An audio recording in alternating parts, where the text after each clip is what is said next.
might be. It could be. It is Remember That Guy, the sports podcast where we mine our memories for nuggets of nostalgia about peripheral players, past and present. I am one of your hosts, James. With me as always, I've got my other host, Diaz. And what a get today. Special guest, please introduce yourself. Can't believe we got this guy. Yeah, I'm the rotating permanent guest host, Xavier.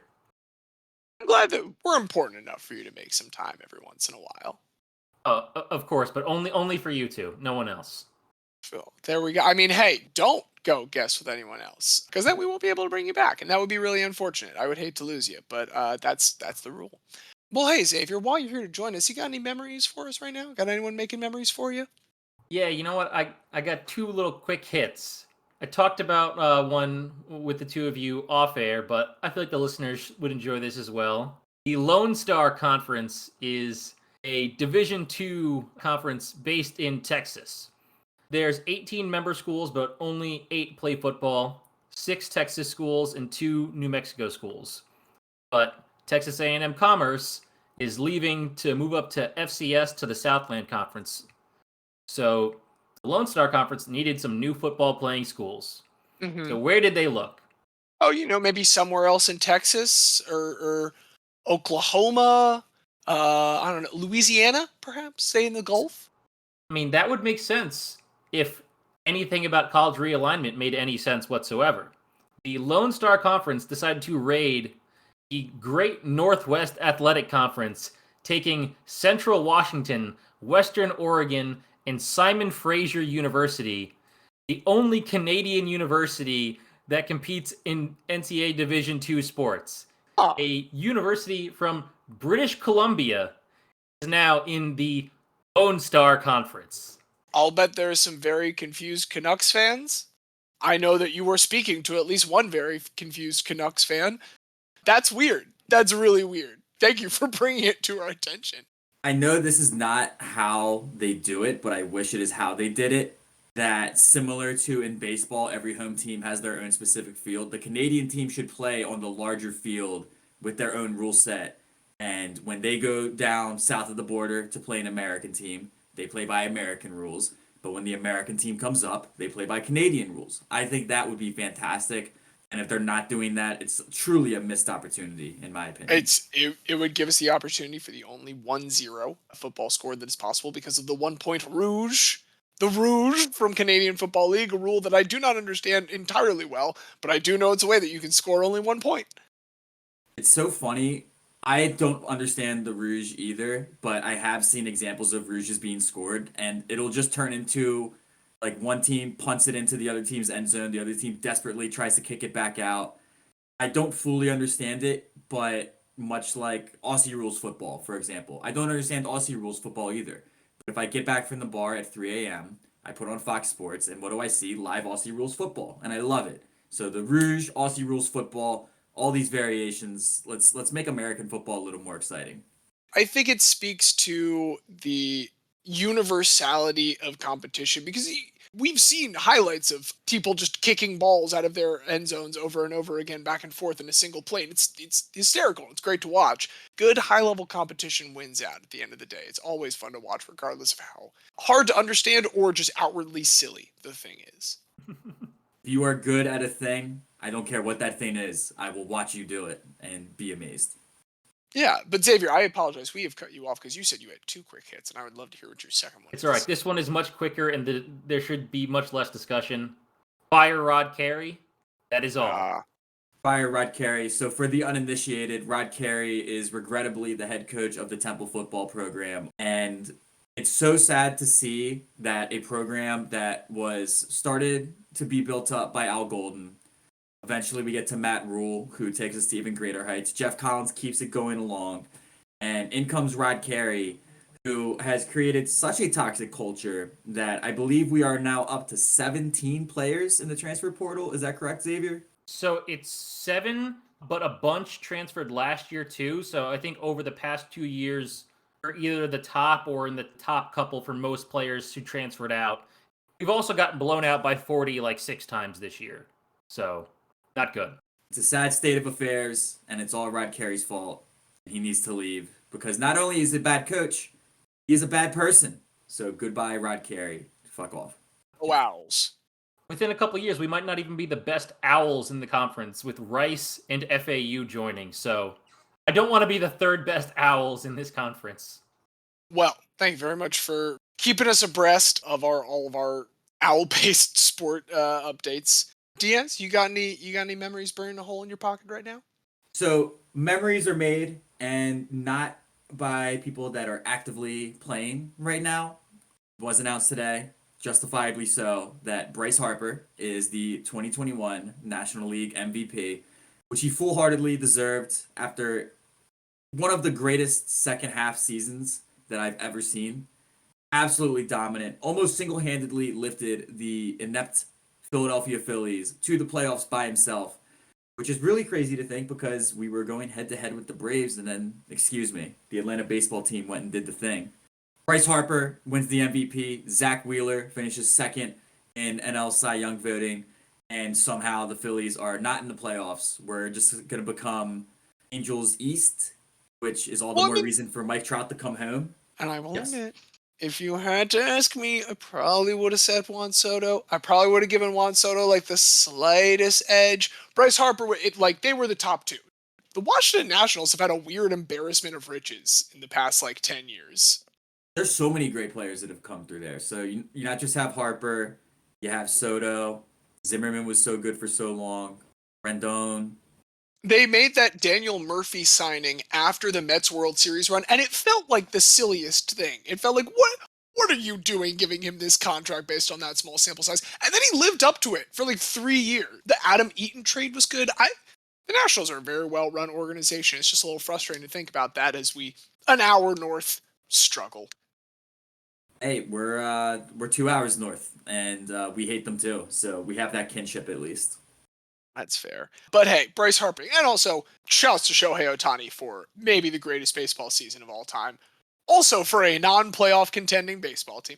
Right, all 6 MVP finalists did not make it from playoff teams. It really is just a testament to the fact that I think above all other sports, baseball is where individual greatness is very appreciated, and we love to see it. But one guy does not make a team in that sport over any other. I also appreciate seeing how I think there's going back to the Felix Hernandez Cy Young. I think that was one of the big first moments here where we started to recognize that we were trying to honor individual accomplishments versus necessarily who is the best guy on the best team. I think that has been largely good. I think outside of Rick Porcello, people have pretty much nailed the awards in the last decade or so. Rick Porcello's Cy Young remains an absolute. Yeah, that was a bad one. It's the worst award in easily the last 20 years. What about Bartolo? Bartolo Colon's Cy Young is less silly than Rick Porcello's. I'm sorry. Justin Verlander had that thing dead to rights. Didn't Johan Santana have an award that was twice as high as Cologne with better stats in every single way other than wins? Absolutely. I'm not saying that Bartolo Colon deserved that Cy Young, but if we're talking about 2 people who did not deserve Cy Young awards that they got, Rick Porcello certainly deserved his significantly less. Fair enough. I'll keep it short. I'll go ahead and let you know it's making memories for me, and it's Lamar Jackson's digestive tract. If anything is going to stop Lamar Jackson from winning a Super Bowl in Baltimore, it is going to be some kind of stomach discomfort in the middle of a game. We already have the Cleveland game. He continues to maintain that he was not using the bathroom, and he is my quarterback, so I must follow him into the dark. But this is the 3rd time this year, not related to COVID, that he has been out of practice due to sickness. Come on, man. Did you get I know it took you a while to get a COVID shot. Could you please also get a flu shot? We're just worried about you. We love you, Lamar. We're just worried about you and worried about your long-term health. As if the Ravens games were not high-flying enough, now I get to also spend the week hey, are you going to wake up Sunday puking? I really hope not. I would really prefer for you, and also for my enjoyment of this football team, if you were not sick on that Sunday morning. I know your pain all too well because in the Jimmy Butler playoff run for the Sixers, as well as various other times throughout Joel Embiid's career, Joel Embiid has had gastroenteritis. I used to not know how to say that word, but I know how to say it now because the amount of times that I've seen Joel Embiid is questionable with gastroenteritis has been far too many for a athlete that has access to the greatest trainers in the world, some of the greatest chefs in the world. It's confounding. It truly is. So I feel your pain. Hopefully it won't be pain for long. Hopefully we'll handle business against the Bears. But hey, those are the memories that Lamar's making for me right now. But we have a more pressing matter at hand. We have some guys to discuss, and our category this week, which I selected, I wanted to talk about the guys behind the guys. I wanted to talk about coaches, and mine in particular. And I wanted to really hammer home the fact that sports are a zero-sum game. Only one person succeeds in every single outcome. Anytime there's two people going into something with conflicting desires in sports, it's going to get settled. One person's going to walk away with what they want. And everyone that's a hero to one fan base is a villain to another. Sometimes someone that's a hero to many people throughout a fan base, to one person, could still be a villain. I want to talk to you guys about Bob Hill. Bob Hill, this ringing any bells for anyone? No. It's not the hill I'm gonna die on. Do you want me to spoil it for you? Please, I like a good build. This is good. Because here's the thing.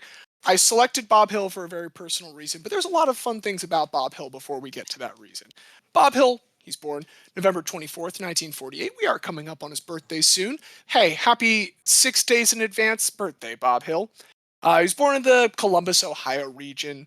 He grows up a very big Phoenix Suns fan as he's getting into basketball. He's got a grandma down in Arizona, so he'd be in Phoenix in the summers. He'd wear his Suns gear in Ohio. So this was not a LeBron, lifetime Cleveland guy who had to stay in the area. He was just a big hoops fan, though. And he does go to college in the area. He goes to Bowling Green State University. Apparently, he was very good on the freshman team. Never really put it together on the varsity team, but he was a pretty smart baller, and the coaching staff liked him a lot, so much that as soon as he graduated, he joined as an assistant on that same coaching staff. And Bob Hill found coaching. Bob Hill is not going to do anything but coach basketball for the rest of his fucking life. Nothing will stop Bob Hill coaching basketball. And that is put to the test several times, but Bob Hill is very sincere that he will continue coaching basketball as long as he can. Starts out at Bowling Green for a couple years, till 75. Spends then a couple years in nearby Pitt University. Coming into the 1979 season, this is when he's going to get his first big break with the Kansas University Jayhawks. This is when Ted O'Brien is the coach. He spends his first couple years with Ted O'Brien. Pretty bad years with Ted O'Brien. These are the 3 years at the end of Ted O'Brien's very long tenure with the Jayhawks where he gets fired because they're his 3 worst seasons ever. And then Larry Brown comes in, and Larry Brown immediately starts to pick things up. Larry Brown is a very long tenured NBA coach with several franchises, and Larry Brown starts to take this guy under his wing, helps develop some of his professional connections. They're winning some Big 12 championships as they get towards 85, and then after the 85 season, he helps get Bob Hill his first NBA job with the New York Knicks. Do you know who the coach was, Xavier, in the 1985-1986 season for the New York Knicks? So that's for Van Gundy. I don't know. So it is Hubie Brown. Hubie Oh, Brown. There okay. you go. Yeah, There so you go. Hubie Brown. Now here's the guy that knows how to coach a basketball game. He takes out the whiteboard and look at this. Puts some X's, he puts some O's, and he draws the arrow to where the player is going to run. That's what we like to see from a basketball coach. That was my Hubie Brown impression. You're getting at something very central about this is when he joins Hubie Brown's coaching staff. It is towards the end of Hubie Brown's time coaching the New York Knicks. Hubie Brown's had some success, but the second season that he is on Hubie Brown's staff, Bob Hill, Hubie Brown starts the season 4-12 and is fired. And so Bob Hill, for the first time, is made interim head coach. This is something Bob Hill will get very comfortable doing. They go 20-46 the rest of the way. It's not a very good season. And at the end of the season, the New York Knicks do not decide to retain Bob Hill as their head coach. They bring in instead Rick Pitino. Ugh. Yeah, that was another bad. That you can Pride just of say that Olympiacos. all of Knicks history is littered with very bad coaching decisions. I mean, hey, maybe if they'd kept Bob Hill, things could have been different. But Bob Hill is unfortunately pulled out, goes abroad for a year, kind of clear his head. He goes to play with Vitris Nor, that's spelled Knorr. It's in Bologna, Italy. And he wins an Italy Cup in his one season there. Goes great, ends up getting some more attention from the NBA. So he comes back and he joins the Indiana Pacers, who have a coach by the name of Dick Versace at this point. All-time great name. Holy Very good Absolutely. name. No, it's amazing. There's a lot of good names attached to Bob Hill. But here's the thing. Dick Versace, once again, not attached to Bob Hill very long in his second season with the Indiana Pacers. Dick Versace is fired, and Bob Hill is made the interim head coach. He does lead Indiana to the playoffs that year. They're 32-25 in his 57 games, so they're fine. Over the next 2 years, they do make the playoffs both times. They go 40-42 and 41-41. So they are 81-83 over 2 years, and they lose in the first round every single time. And so at the end of this, Indiana's decided, we've had enough of Bob Hill. Sorry, it's been real, but hit the trails. He is fired by the Indiana Pacers. Catches on with the Orlando Magic under Brian Hill. No relation, but this is during Shaq's second year, Penny Hardaway's first year. This is very big. They get to the playoffs. This is an exciting Orlando Magic team. And they lose in the first round of the playoffs. They are swept by the Indiana Pacers.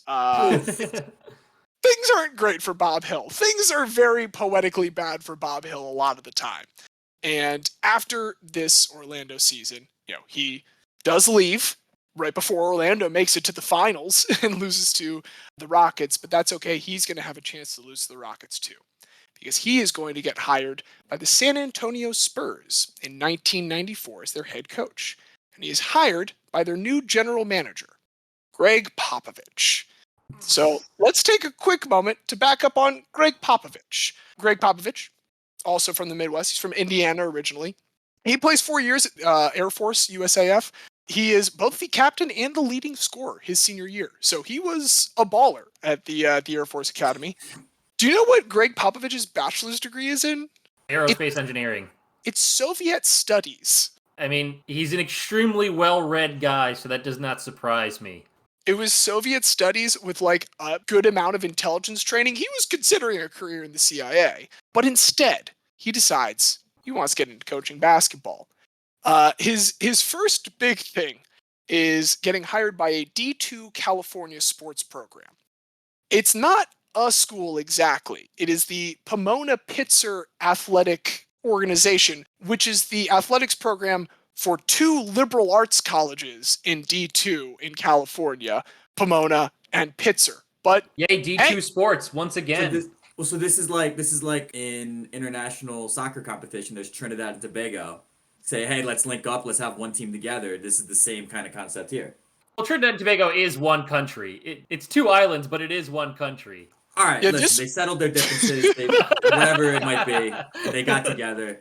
You don't need to get into super specifics. But it's 2 distinct entities that have one team. That's all I'm saying. Well, in this case, it's 2 distinct entities that don't have the resources either on their own for their team. So they combine. They hire Greg Popovich, their coach. He's wildly successful from 1979 to 1988 with them. They do win their first title in 68 years. And so he gets hired by a friend of his, Larry Brown, at Kansas University, who we might have heard of just a moment ago. Larry Brown takes him under his wing in 85-86, literally the year after Bob Hill leaves Kansas University. It is a year where he's not actually hired, I should say. I'm using air quotes there, because Greg Popovich is a volunteer assistant coach that season with Kansas University, just to get the experience under Larry Brown.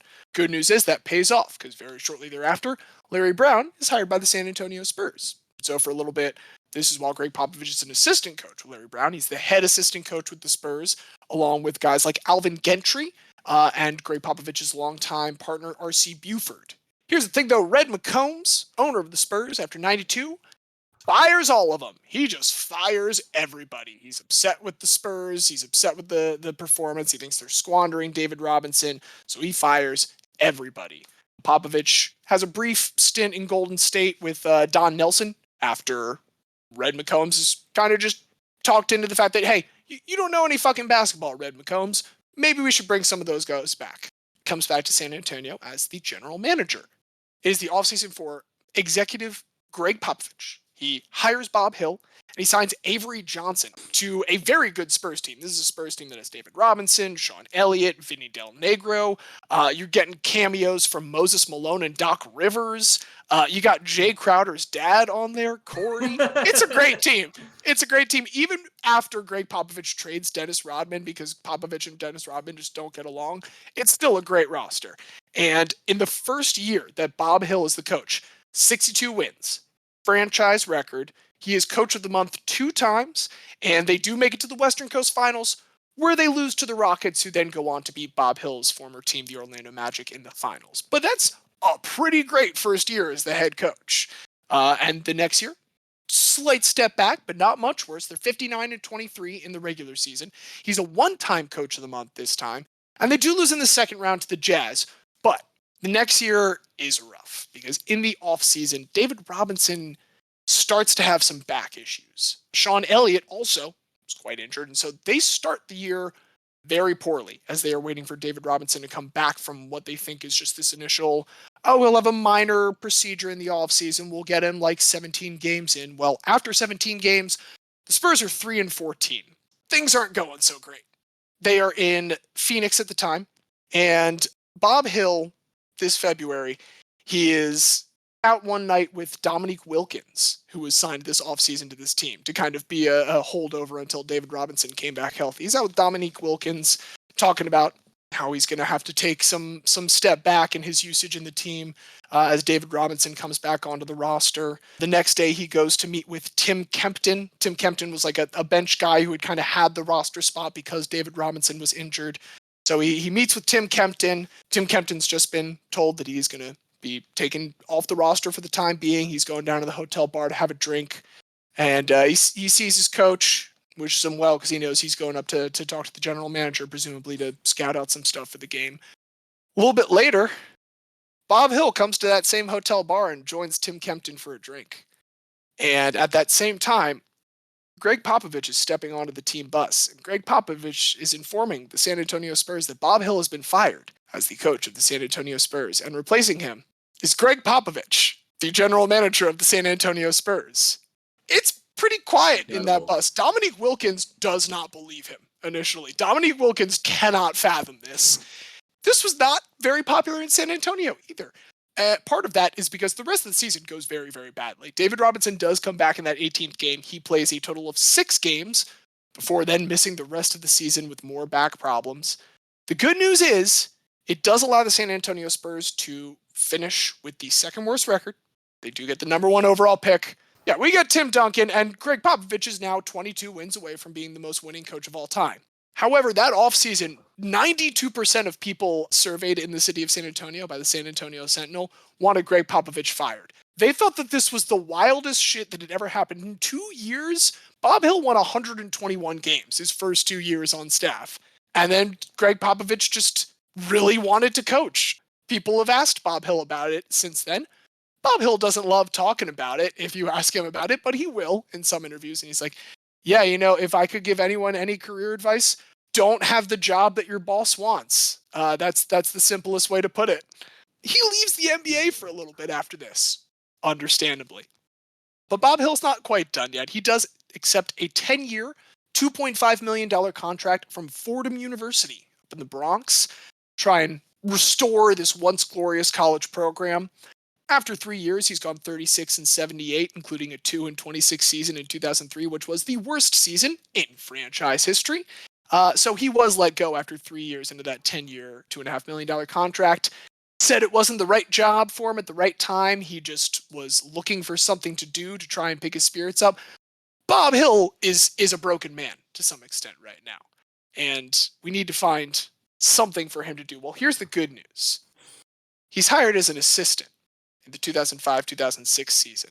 He goes there to join Bob Weiss, who's coaching the Seattle Supersonics. And wouldn't you know it, 30 games into the season, Bob Weiss, with a 13-17 record, is fired. And they look at their bench and they say, you know what? there's only one choice to be the interim head coach right now. And so for the third time in his career, Bob Hill is made the interim head coach of a team that has fired their head coach halfway through the season. He does get another shot at that brass ring. He doesn't do great there. The only real player they have at this point is Ray Allen. They are trying to sell this off. This is during the Clay Bennett, I'm going to make this franchise unprofitable so that I can justify moving it to Oklahoma City. Bad news, though, is that he is taken out the year before Kevin Durant joins the team. He doesn't even get to have a season coaching Kevin Durant because after the season right before that, after the penultimate season in Seattle, Clay Bennett calls him on his cell phone and fires him. Clay Bennett calls all of the members of the leadership of the team, the owner, and just fires them over the phone. So that's so terrible. Yeah, here's Greg Popovich did Bob Hill dirty. It's arguably not the dirtiest that he's been done in the NBA. It's pretty dirty, but it's rough that Bob Hill has multiple times that are comparably dirty on that stage. And this at first seems like it's going to be the end of his time in the NBA. But like I said, Bob Hill is going to coach basketball, god damn it. So in 2011, Nike asked him to come help out with the Taiwanese men's basketball team. And Bob Hill's like, you know what? I got to coach some basketball. Get me there. Kind of wild to now think about Nike acknowledging the existence of Taiwan, given how the NBA generally treats the general nation of China. During the same time, he also goes to the very briefly lived BJ League. You guys are familiar with the BJ League, right? The Basketball Japan League. Oh, no. Oh, you didn't know that it was stylized as lowercase b, lowercase j league? Because let me tell you, that now defunct league was absolutely referred to as the BJ League. During this time, he is also helping the Ukrainian men's national basketball team. They failed to get out of the group stage in the 2014 FIBA World Cup. They're in the USA's group, but he's there because, god damn it, Bob Hill is going to coach some fucking basketball. Ukraine was in the USA's group? They were in the same group of 6. They finished 4th. Top 3 made it. They missed on point differential by 4 points. That sucks. Again, Bob Hill's a close but not quite guy. But we do have a little bit of a denouement to kind of bring it all back to where it began with Bob Hill. Back to the beginning of his passion. Back to Phoenix on February 1st of 2016. Jeff Hornacek, who was then coach of the Phoenix Suns, was fired. And do you know who they brought in to be the interim head coach? Bob Hill? No, they brought in Earl Watson. Come on, this isn't long ago. You should remember this, Xavier. But Earl Watson had played on the Seattle Supersonics for Bob Hill. And Earl Watson thought to himself, I need to figure out how to become a coach halfway through this season and establish a culture. I do know the guy to call to immediately become my assistant head coach. So he does get a job because a coach gets fired halfway through the season once again. And he does serve out the rest of the 2016 season on Earl Watson's staff. That is his final season in the NBA as a coach. He does finish above 500 in his career, ever so slightly, but very clearly a lot of unfulfilled potential. In fact, the only championship he has is that Italy Cup. The good news is, though, even if Bob Hill himself can't coach anymore, Bob Hill's progeny is going to coach, goddammit, because Bob Hill has 3 sons. They're all currently coaches. Cameron Hill is the women's basketball coach at Trinity University. Chris Hill is the head coach at Jesuit College Preparatory School of Dallas. And then Casey Hill, you might know as the assistant coach for the Pelicans and formerly head coach of the Santa Cruz Warriors in the G League. One last fun fact that I want to share about Bob Hill. Bob Hill, during pretty much his entire adult life, lives in the city of San Antonio. So after he gets fired and Greg Popovich goes on to become soon to be the winningest NBA head coach of all time and a 5-time champion, Bob Hill is living in the city of San Antonio for all of that. And I just think that I love Greg Popovich. Greg Popovich is one of the primary reasons that I have become a basketball fan. Again, I wanted to draw attention to the fact that all of the joy that anyone that I root for has brought me has been at the expense of someone else. Most of the time that's going to be your opponents. For everyone that thinks of Super Bowl 47 as a glorious Ravens win, there's at least one person out there who thinks of it as a devastating 49ers loss. Hey, important to keep in its perspective. Everyone's human. Do I begrudge Greg Popovich for doing that? Not anymore, but I also wasn't a Spurs fan in 1994, or 1997. It's interesting, I think, to consider here in the twilight of his career how it all started, and so that is Bob Hill. I'm just imagining Bob Hill as like, you know, the Squidward meme where he's at his window and SpongeBob and Patrick are just having the time of their lives outside. Oh, that's it. Oh, it's he looks down there and it's Tim Duncan and Greg Popovich. He literally was fired the season that they did badly enough to draft Tim Duncan. And then later was fired after a team did badly enough to draft Kevin Durant. I want to just say though, that is an all-time call your own shot move by Greg Popovich because obviously as the poll bared out at the time in San Antonio, an extremely unpopular move to get rid of a coach that had done so successfully, and then you have the poor injury luck in the season. What a called shot by Greg Popovich, because I would say if that next season they weren't immediately successful, he would have been gone like right away. And now here we are some 25 years later, and he's arguably the greatest coach of all time. And it all started for him at Pomona Pitzer College. That was the only place he'd ever been a head coach before he made himself head coach of an NBA franchise, a Division II joint athletic program of two liberal arts colleges. I looked into it because I had to know how this was a thing. It is 7 colleges that are all together the Claremont colleges. The 5 they all are together on the same campus as one university, but also as 7. The 5 undergraduate universities have split into 2 separate athletic programs. So there is Pomona Pitzer, who are the Sage Hens, and then there is Claremont Mud Scripps, who are the Stags or the Athenas. And I love the idea that a group of colleges that is together one college decided to have 2 separate athletic programs on the same campus where they play each other despite all being students of the same place. And it's fantastic, and I love that that's where Popovich started out. It's essentially the most like codified intramural league ever. I absolutely love it. You got to embrace the weird in sports, and that's one of the weirdest things I've ever fucking heard. Well, that's my guy. Who's got a challenger? Bob Hill, some early heat coming out of the gate. I got somebody.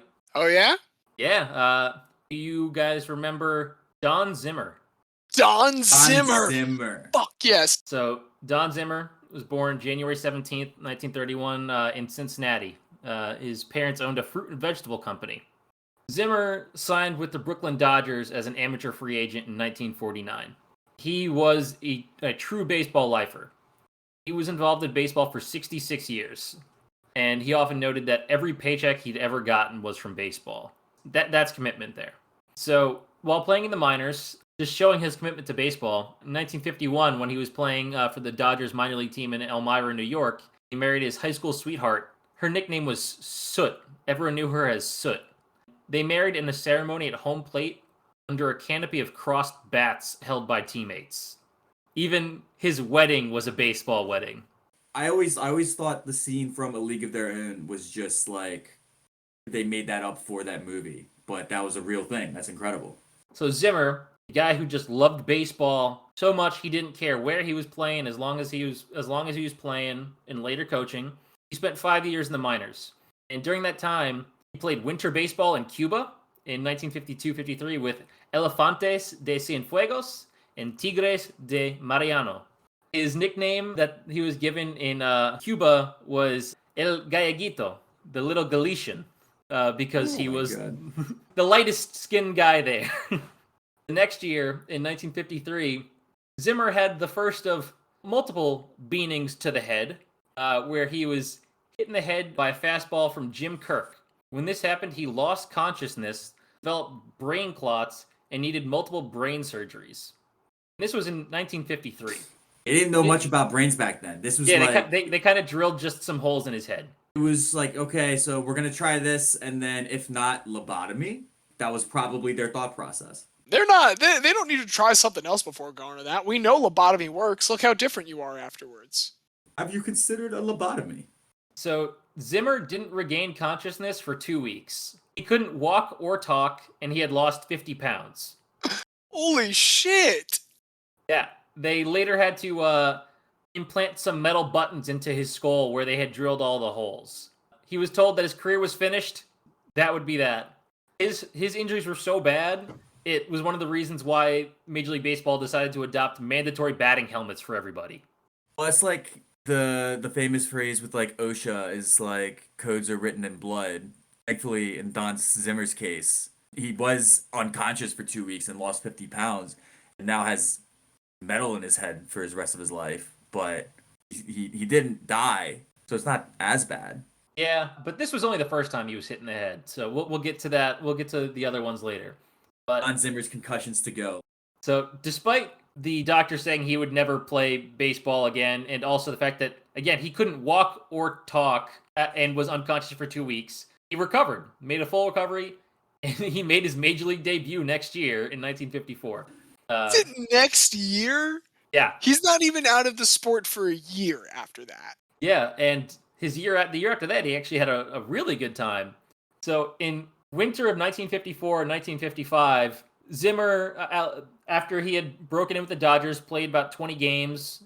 During that next offseason, he went to Puerto Rico, where he played for the 1954-55 Puerto Rican League champions, Cangrejeros de Santurce. De Santurce.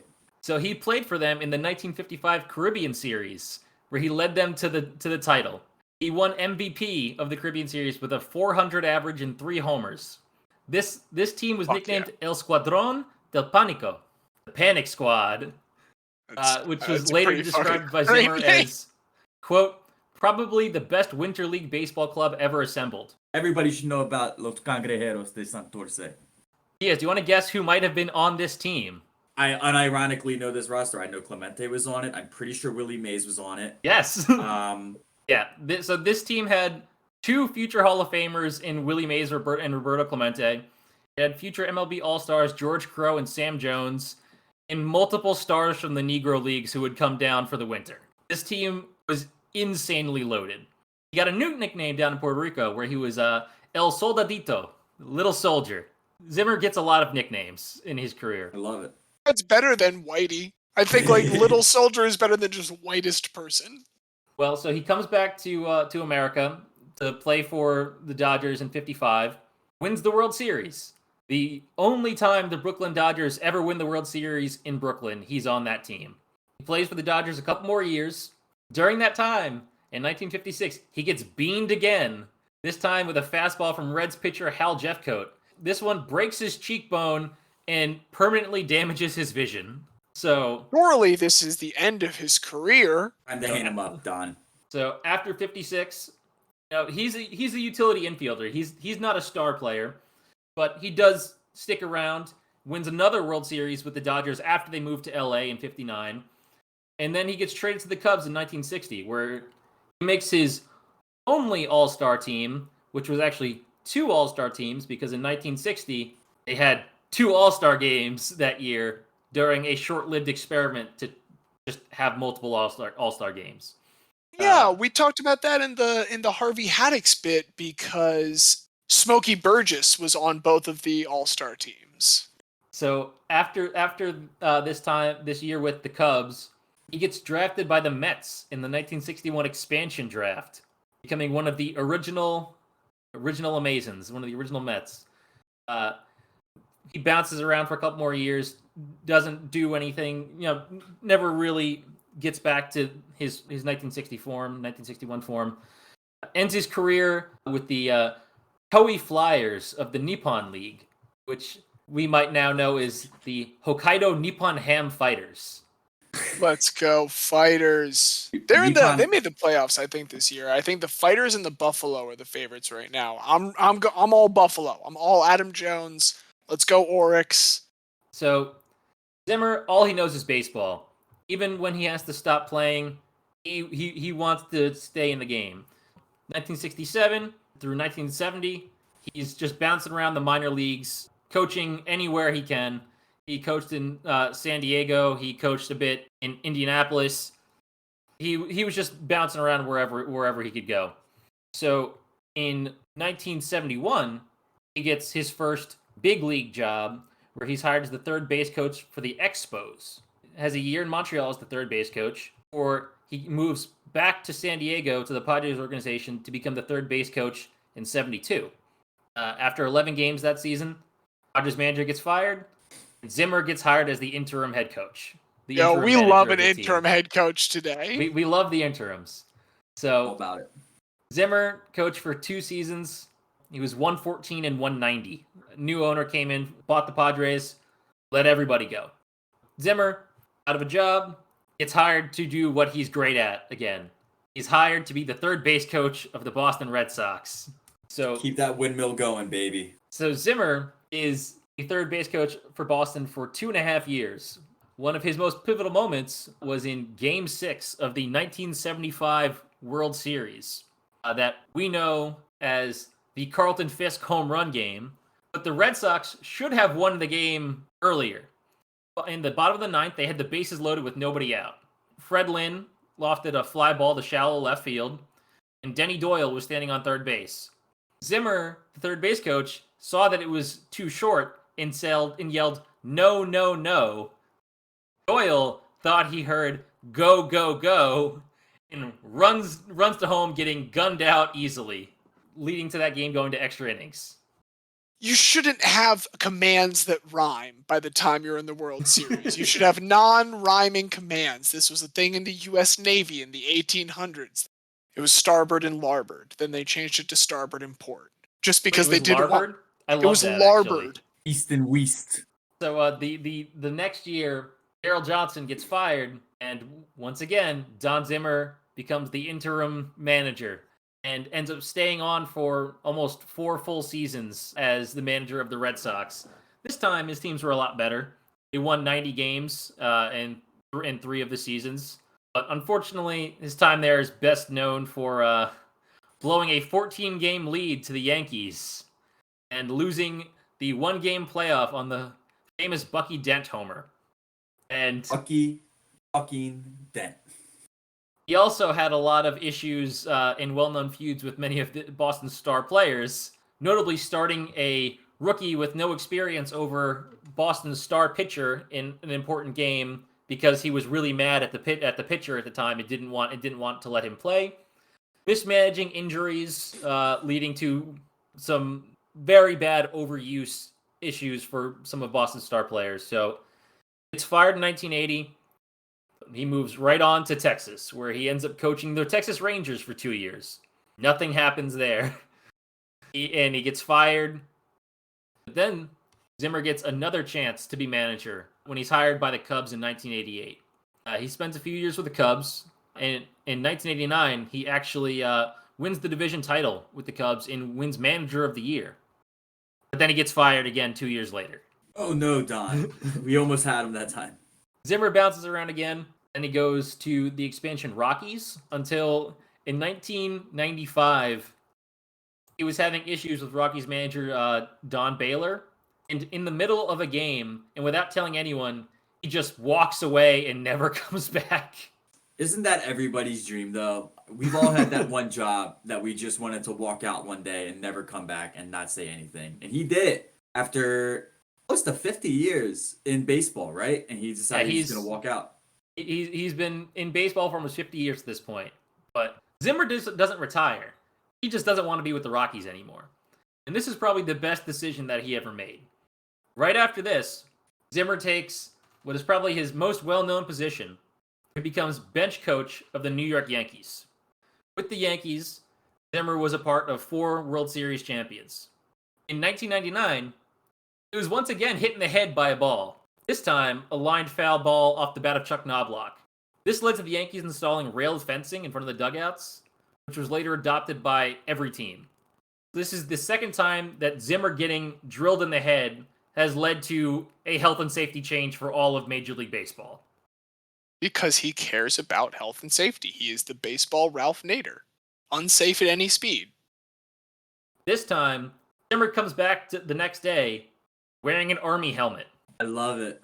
That was honestly the best thing to come out of the entire Yankees run with that core 4 was Don Zimmer wearing That and what you're about to talk about with 2003, but I'm sorry, I don't want to give anything away. It's all right. That's coming in a second. But one thing I wanted to add in real quick. In an interview with Esquire in 2001, Zimmer talked about his bench coach job. I sit next to Torrey on the bench.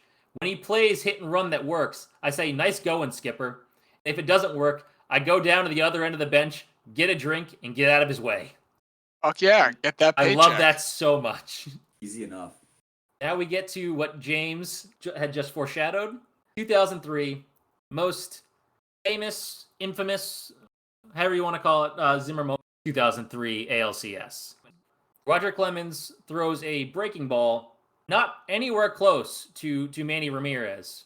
It's not really, it's high, but it's not really inside at all, not even close. If you go watch it, it's clear, and even the announcers take note of it.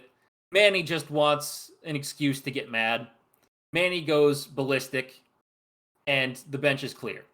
When this happens, Pedro Martinez is shown gesturing at someone, and 72-year-old Don Zimmer charges at Pedro Martinez, who sidesteps him, grabs him by the head, and throws him to the ground. Fucking awesome. And it's not awesome because an old man gets thrown to the ground. It's awesome because, like, in every baseball fight, it's so much bullshit. Like, most of the fights in baseball are really stupid because no one's about that. What I love is I feel like anytime the bench is cleared, there's at least one person on each team that is about it. And in this case, it was Pedro Martinez. And again, just like Xavier said, fucking 70-year-old Don Zimmer. And you can just immediately tell those two, we are the two that are actually going to fucking do some shit. And Pedro Martinez just throws him to the fucking ground. I love it so much. So Zimmer apologizes for this later on. Very remorseful. But he also said that Pedro was, quote, one of the most unprofessional players he had ever known. So he still hated Pedro. He just apologized for charging him. Next year, Zimmer, already in his 70s, he wants to take a job with a little less stress and a little less day-to-day responsibility. So he moves to Tampa, where he becomes a senior advisor for the Tampa Bay Rays. He worked as an advisor for them from 2004 to 2014. One of the coolest things that he did was every year he changed his uniform number to reflect the number of years he had been in baseball. So in 2014, he wore the number 66 on his back because he had been in baseball for 66 years. Incredible. I love that. Unfortunately, Zimmer does pass away in June of 2014 due to combination of health problems. But the Rays retire his number 66 in 2015. Now, Don Zimmer, true baseball lifer, never really stayed in one place for that long, but was able to have a lot of really great moments in multiple decades. His time in the Caribbean leagues in the 50s, his all-star appearance in the 60s, his 1975 World Series in the 70s, Manager of the Year in the 80s, Yankees championships in the 90s, and then all his time with the Rays in the 2000s and 2003 ALCS. I just wanted to bring some info about this, and I know that there is plenty more on Don Zimmer that I could talk about, but it'd be going on for hours, so I'm just going to leave it at that. Very well done. Don Zimmer does not half-ass anything. He's going to put his whole into it no matter what. Yeah, you just got to love, obviously, so with the 2003 thing, only a baseball lifer would do something like that at the age of 72. You know what I mean? Nobody who is, oh, it's my third year as a coach is going to storm the ace of your rival. It takes a lot of years and a lot of gumption to be able to pull that move off. Well, Diaz, here's what I'm going to say. If your guy doesn't at least twice get promoted to interim head coach or interim head manager because someone got fired, then, like, what the fuck are we even doing here? So, he's not your friend, pal. He's not your pal buddy. But he is your guy. Buddy Ryan is my coach for this week. Buddy Ryan, we'll go with some of the more common known facts about Buddy off the top. The head coach of the Philadelphia Eagles, of course, is how I most know him. Others mainly know him as the defensive coordinator of the 85 Bears, greatest defense in football history, according to many. And One of also the as three best. One of the three best, I think we can easily say. one of the three best. Sure, we will say that. And also the father of Rex and Rob Ryan. Rex, of course, former Jets head coach, former Ravens defensive coordinator, right? That was where Mm-hmm. Rex was before that. Right, Rex was a former Ravens defensive coordinator. Rob Ryan is current Ravens linebacker coach.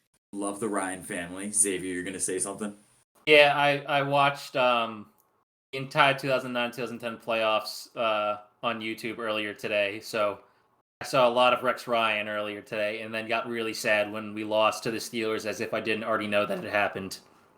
So, Buddy Ryan, a subject of much debate, is his date of birth. February 17th, 1931 is the correct date. However, for many years, people thought he was born February 17th, 1934. This was quite intentional for Buddy Ryan because when Buddy Ryan was looking for coaching jobs initially after his playing career and after his military service, he thought that he would seem more appealing if he seemed younger. This is a move that is commonly associated with Caribbean athletes trying to come to the United States. They want to seem younger than they actually are so that people think that they have more potential. But one of the first documented cases of this is actually Buddy Ryan, and it had nothing to do with his playing career, just had to do with him trying to get a foot in the door as a head coach somewhere. Buddy Ryan played at Oklahoma A&M University, now known as Oklahoma State, earned 4 letters as a guard there. Then he served as a sergeant in the United States Army during the Korean War. But as also part of his military service, you cannot keep a football man away from his sport for long. He played on the 4th Army Championship football team when they were based in Japan.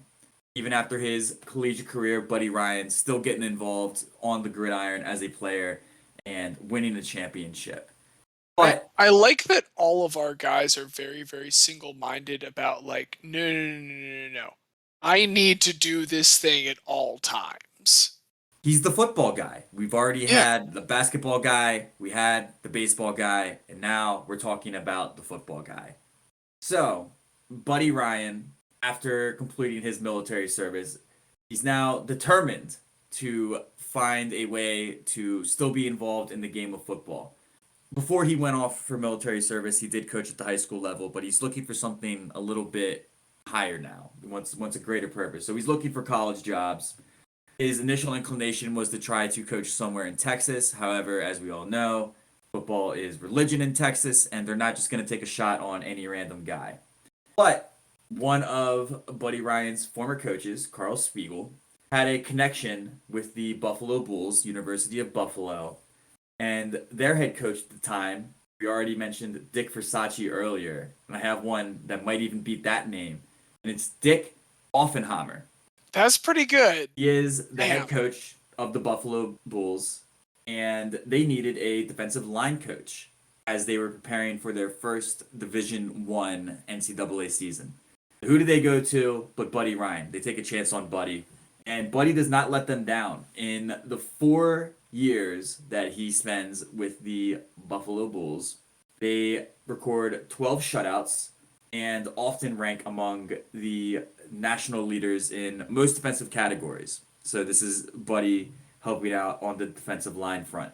I'm very interested that he goes from, if I'm not mistaken, you said he was a guard, and going from offensive line to now this strictly defensive line coordinator. I know he's going to go on to be known for his defensive prowess.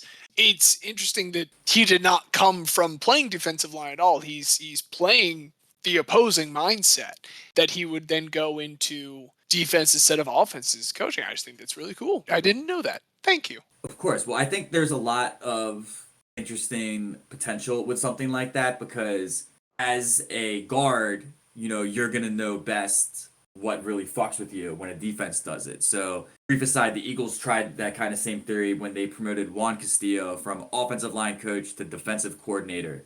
That was one of Andy Reid's last moves with the Eagles. It's part of the reason why I feel like Andy was ultimately let go. But getting back to Buddy, he was after proving his prowess with the Buffalo Bulls, the Buffalo Bills of the AFL wanted to offer him the same job, but the University of Buffalo managed to get Buddy to stay. It was just a $2,000 raise. $2,000 was enough for Buddy to not go to the AFL at this time, but to remain with the Buffalo Bulls. Not the Bills, the Bulls. One of many instances of people not needing a lot of convincing to not be a part of the Buffalo Bills. Well, I was That offered could've money to been. go to Buffalo, and I chose not to go. Totally fair. And, eventually that cold does start to wear on good old Buddy. So he goes out to Pacific to be a coach there, spends the 67 season with Vanderbilt. And then in 1968, he does finally make the leap to the professional ranks. And Xavier, where did he go for his first professional coaching job? Buddy goes to the New York Jets. The New York Jets as their defensive line coach. Immediately, he is announcing his presence and establishing his philosophy as a coach. So one of the main premises Buddy had was that the quarterback is the focal point of the offense, which is not rocket science for any football fan. But Buddy's whole philosophy is that we need to attack that focal point no matter what.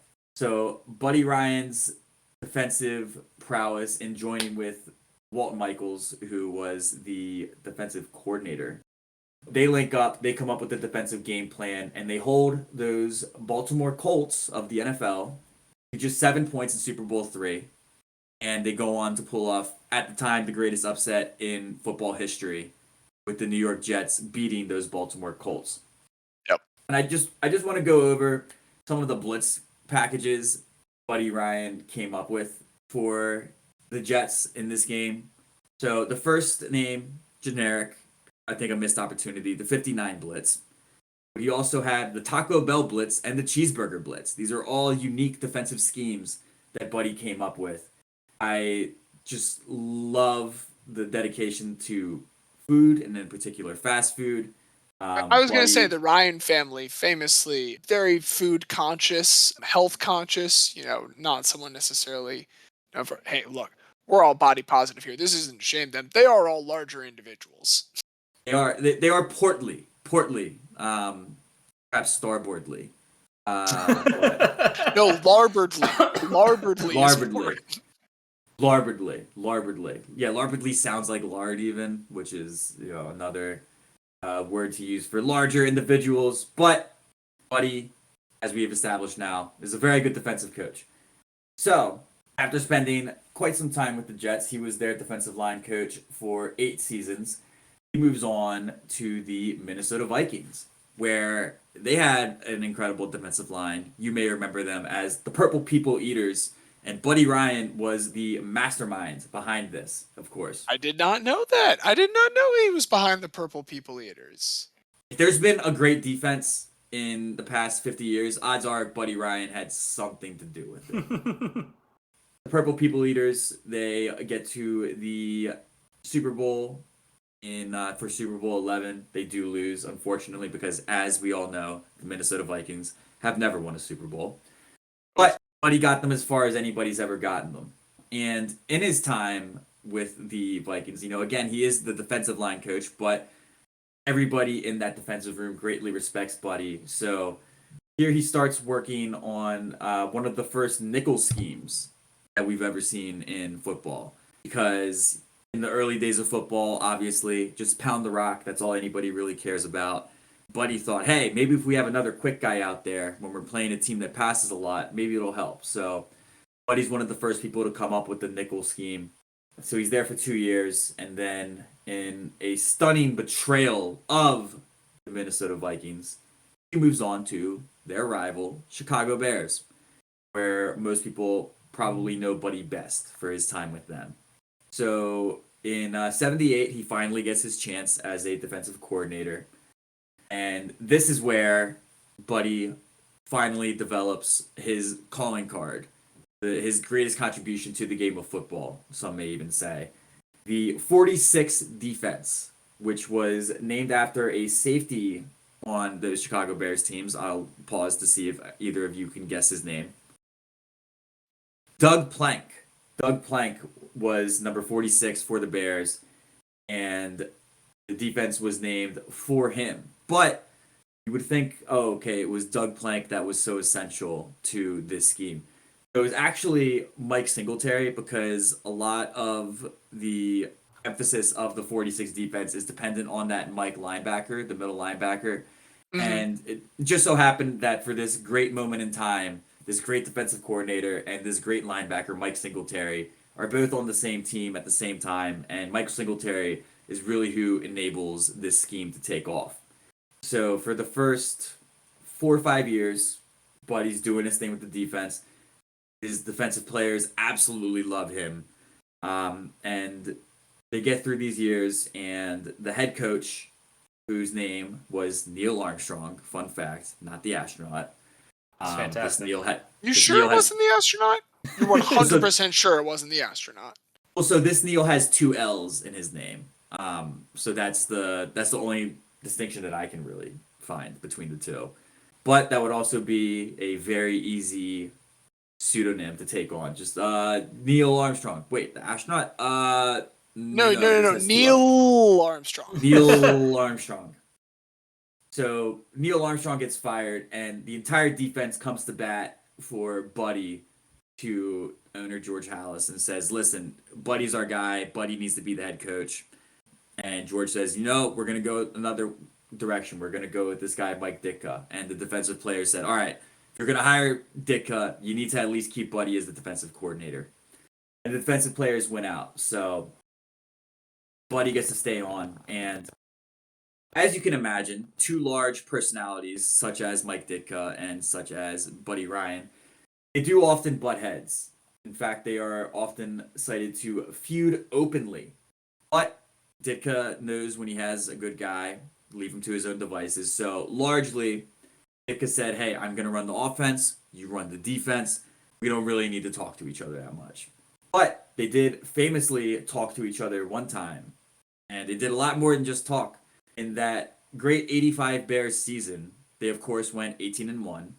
Their one loss was on Monday Night Football to the Miami Dolphins, who are the only undefeated team in NFL history. 72. That's a pretty great moment. It's a great fun fact, right? Like, the Dolphins realized that this was their last stand that they could have potentially had for their franchise to maintain their record. And sure enough, the Dolphins who were not good that year. I don't think they even made the playoffs. They did have their great stand, and they did go on to beat the Bears in that game. But at halftime, it was 31-10. And the people are none too happy in the locker room. 31-10, this would indicate that the defense is not having their best game. Mike Ditka has some words for Buddy Ryan. Buddy Ryan has some words for Mike Ditka. This leads to the team needing to separate them from each other. The 2 coaches. It wasn't players that were fighting in the locker room. It was the 2 coaches. So they get separated. They go on to lose the game 38-24. It's their only loss of the season. They go on to, of course, win that Super Bowl that year. Dominant fashion. 46-10. And, of course, when you win the Super Bowl, the head coach gets carried off. So Mike Ditka's being carried off. But the defensive players are so loyal to Buddy Ryan that they do not join in carrying Ditka off the field. In fact, they go to Buddy and say, hey, why don't you get up on our shoulders? So Mike Ditka's being paraded around the stadium, and right behind them is the defense holding up Buddy Ryan. First time that 2 coaches were carried off the field at the end of a Super Bowl. And there may be other times. I personally haven't found any. So I'm not going to say definitively that it is the only time that it happens, but it is definitively the first time that it happens. So Buddy gets carried off the field, and sure enough, this is the last thing that he does with the Chicago Bears, because the next season he gets hired as the head coach of the Philadelphia Eagles. Buddy Ryan, for those who are uninitiated in Philadelphia, Buddy Ryan, I would say, is without question the most beloved coach in Eagles history. Andy Reid is clearly more successful. Doug Peterson won the first Super Bowl. But if you were to go into any random bar in South Philly right now, there's a bunch of, say, 40, 50-year-old gentlemen sitting around having a pint, and you said, who's your favorite coach in Eagles history? I 100% guarantee you that they're all going to say Buddy Ryan. Okay. Big reason for that is that in Philadelphia, we do hate the Dallas Cowboys. They are our biggest rival. Buddy Ryan, in his 5 seasons as an Eagles head coach, goes 8-2 against the Cowboys. These are some good Cowboys teams, of course. Goes 8-2 against the Cowboys, and not only does he go 8-2 against the Cowboys, he makes it personal. First off, the 87 season, you may remember there was a player strike, and Dallas Cowboys had several people that crossed that line. Mm-hmm. And the Cowboys whooped up on the Eagles pretty good in their first meeting that season. But the player strike gets resolved, and the next time that the Eagles and Cowboys play, the Eagles are at full strength. The Eagles win this game pretty decisively. They're up late, and they could have just kneed the ball out. But they score another touchdown. They didn't have to, but Buddy Ryan wanted to stick it to him because he felt that it was unbecoming of Tom Landry to run up the score against them when they had their full-strength team and the Eagles were playing replacement guys. So Buddy wanted to send a message. As you can imagine, there's quite some controversy about this. Buddy doesn't give a good goddamn. 2 years later, Tom Landry is no longer the head coach of the Dallas Cowboys. It's now Jimmy Johnson. And on Thanksgiving Day of 1989, this is not confirmed, but it basically is. We all know what was going down. Buddy Ryan placed a bounty on 2 players on the Cowboys. Now, we've already established that Buddy believes the quarterback to be the focal point of the offense, so naturally, Troy Aikman is one of these guys. However, the other one is the place kicker, Luis Zendejas. Ooh, a much Poor easier Luis. target. Now, you might wonder, why do you have beef with the kicker? The kicker just goes out there and does his thing. But no, Luis Zendejas was the Eagles kicker before this and sucked. Missed a lot of big kicks. Because Luis Zendejas had lost the Eagles so many games, he said, fuck this guy. I need him to be injured too. So That's so messed up. It's messed up, but listen, the one thing you can always say about the Ryans is that they are authentically themselves. And Buddy wanted to take out his pettiness on the former place kicker. And of course, the Eagles go on to win that game. And this game is now affectionately known in Philadelphia as the Bounty Bowl.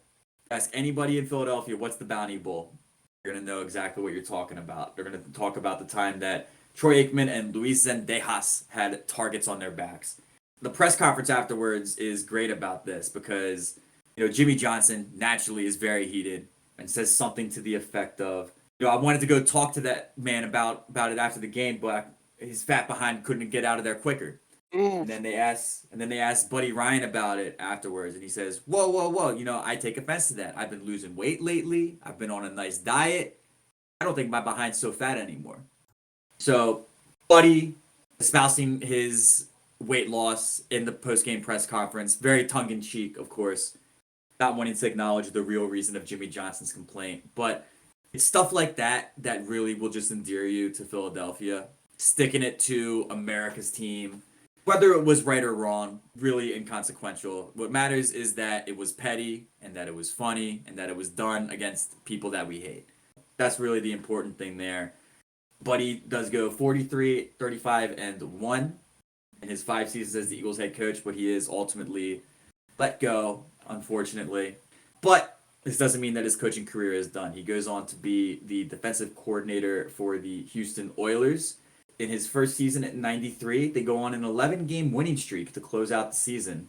But Buddy Ryan, as we all know, is a petty individual. So on the last regular season game of the year, which they won, I do need to add that, they're playing against the New York Jets, but gets into a sideline altercation with the offensive coordinator, Kevin Gilbride, who would later go on to be the Giants head coach. But back in 1993-94, Gilbride is just the offensive coordinator for the Oilers. Gilbride was the originator of the run and shoot offense, but Buddy Ryan was not a fan of this. He obviously, as a defensive coach, would rather the offense establish the run, give his defense more time to rest on the sideline. So Buddy called this the chuck and duck offense, not the run and shoot, but the chuck and duck. At the end of the first half, Oilers can simply just run the ball and take it into halftime, but they call a pass play. Snaps fumbled, and Buddy Ryan starts yelling at Kevin Gilbride. Gilbride then starts walking back towards Buddy, and when they get to about arm's length, they're still just yelling. Buddy tries to hit Gilbride with a sucker punch. Does not connect. They get separated by other players. And they asked Buddy about it a few days afterwards. And mind you, this is as they're getting ready for a playoff game. What do you think about Kevin Gilbride? Blah, blah, blah. And Buddy says, quote, Kevin Gilbride will be selling insurance in 2 years. I love that. I love that. So they play the Kansas City Chiefs in the divisional round 2 weeks later, home game at the Astrodome. And Keith Cash scores the first touchdown of the game for the Chiefs. He fires the ball at a picture of Buddy Ryan that was hanging over the end zone. He explained that he held no grudge. I saw it as I was crossing the goal line. It was just impulse. I let it fly. Buddy and Keith Cash have no history together. But I do think it is noteworthy that the quarterback that threw this touchdown pass to Keith Cash was Joe Montana. This is when Joe Montana was with the Kansas City Chiefs. After this 93 season, his one season as a defensive coordinator for the Houston Oilers, he does leave, not because of any issues with Kevin Gilbride or anybody else in the Houston organization, but because the Arizona Cardinals have offered him the head coaching job. So, of course, Buddy jumps on it. So after his one season as a defensive coordinator, he does go to the Arizona Cardinals. And upon arriving in Phoenix, Buddy declared at his opening press conference, "You've got a winner in town." Unfortunately, that's the most significant thing that there is to be said about his tenure with the Cardinals. He goes 8-8 his first year, and they go 4-12 his second season. He's fired after 2 years. But the 12-20 there, when combined with the 43-35-1 with the Philadelphia Eagles, does leave Buddy Ryan with a career head coaching record of 55-55-1. A Perfectly balanced. Jeff Fisher is Mr. just under 500, So, but Buddy Ryan is wait, Mr. that means 500. his win-loss record is 55.5 and 55.5. Yes, if we're to That's divide great. the tie up in the halves, yes. But that just about does it for Buddy's coaching career. He does not take another job in football after that. But his legacy continues to live on through his sons, of course, Rex and Rob. Rex now mainly known as a commentator. Rob still kicking as the Rob's defensive getting a line ring coach. this year. Rob's He's going to get a ring this this year. year. He's going to get a ring this year as long as the Ravens go all the way. Yeah. And just to cliff notes it, unfortunately, Buddy did pass June 28th, 2016 on his ranch in Shelbyville, Kentucky, after lengthy battles with various things. He had battled cancer, a major stroke later on in life, a whole bunch of things. To turn back to the positive of his life, Buddy Ryan, one of the all-time great characters in football history. He fathered 2 sons who go on to become quite the characters of their own. And look, we don't have the Butt-Fumble if we don't have Buddy Ryan. That's how far the ripple effects extend. There is no Butt-Fumble without Buddy Ryan. There is no 46 defense without Buddy Ryan. There is no defensive coordinator swinging on both the head coach of one team that he coached on and the offensive coordinator of another. There's nobody who would have done this except for Mr. Buddy Ryan. So, salute to one of the most beloved figures in Eagles history, one of the greatest defensive minds to ever come across this game, inventor of the 46 defense and the nickel defense. Modern football would not be what it is today without him. So, thank you, Buddy Ryan. Well, one last thing that I should say about Buddy Ryan, because I would be remiss if I did not. He does share the same birthday with my lovely fiance. So, hey, hun, I love you. Beautiful. Yeah. Now that we have our three nominees for consideration, it is time for us to discuss induction to the Hall of Guy. I mean, if we wanted to be really bleak, I could say mine is the one that's still alive. So there is that. That doesn't matter. Isn't No. Didn't Walt Hazard also die? Oh, 100%. Yeah, no, this is a bullshit thing. I'm just saying, like, if we're going by who's alive, yeah, it's me. I did not know the full context of how much of a baseball lifer Don Zimmer was. That was a delight to learn. My natural inclination is to say that Don has to be our guy this week. Here's what I'll say. I love Buddy Ryan. I do feel like Buddy Ryan strays into he almost exits guy territory. I think it's hard for a coach to fully exit guy territory because they're still just the fucking guys on the sideline. But like he almost kind of clears that. To me, it is between, in this case, it is between Don Zimmer and Bob Hill for my consideration. Don Zimmer being on that Willie Mays, Roberto Clemente team, that's a big feather in his cap, man. That is a grande feather in his cap. Love that. Yeah, Don Zimmer had an insanely interesting life that I was not aware of. As someone who grew up with those Yankees teams, I mean, I had no idea about all of the things he did before then, which turns out was 50 years worth of stuff. Yeah. But also, shout out to Buddy Ryan, because New York Jets Super Bowl III ring that James bought me is still one of my favorite things ever, and Buddy Ryan is also responsible for that. So I do want to give that quick shout out, even if we do go with Don Zimmer.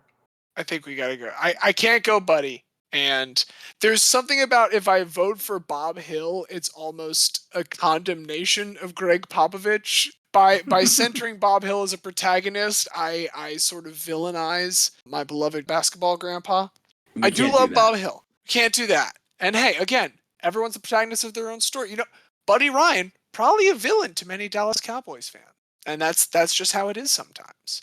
But you know what? Don Zimmer, with so many different teams, with so many different accomplishments, I feel like, plenty of people probably hated him at one time or another, but I think everyone also at one time or another had a love for him. So, you know, I will go ahead and also cast my vote for Don Zimmer. And with that, Don Zimmer, posthumously, once again, welcome to the Hall Guy. And let us state as well that this podcast will retire the number 66. So, Mary Lemieux, if you had any hopes of ever getting on this podcast, you can go fuck right off, because that number is retired. Here's the thing, like, let's pretend we kept doing this for years and years. Yasiel Puig being eliminated would be tough. Oof.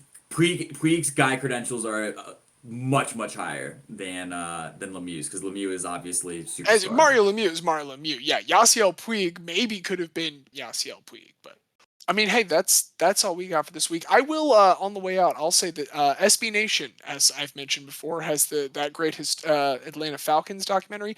They do also have a really good video on that incredibly petty play between the Dallas Cowboys and the Philadelphia Eagles when they do go for that touchdown. It's a great breakdown. Everything that SB Nation does is great, so highly recommend, if you're listening to this and you enjoyed that, go check it out. And you can also check out our Twitter. That is @RememberGuysPod. You can also email us at rememberingguys@gmail.com. Those are all of our electronic communication channels. And if Adam Jones is listening, you can come on the pod. Please message us. You're welcome anytime, Adam. We're firmly rooting for the Oryx Buffalo in the NPB playoffs. Hey, also shout outs to the KT Wiz for their first ever championship in the Korean Baseball League yesterday. It was their second ever playoff appearance. They came in second last year. They won this year. Good for the KT Wiz. Thank you all once again for coming to join us. This has been Remember That Guy. I am, as always, one of your hosts, James. I am the permanent rotating guest host, sometimes special guest, sometimes regular guest, Xavier. And I am Diaz. And as J. Robert Oppenheimer once said, I am become Guy, the destroyer of leagues. Until next time.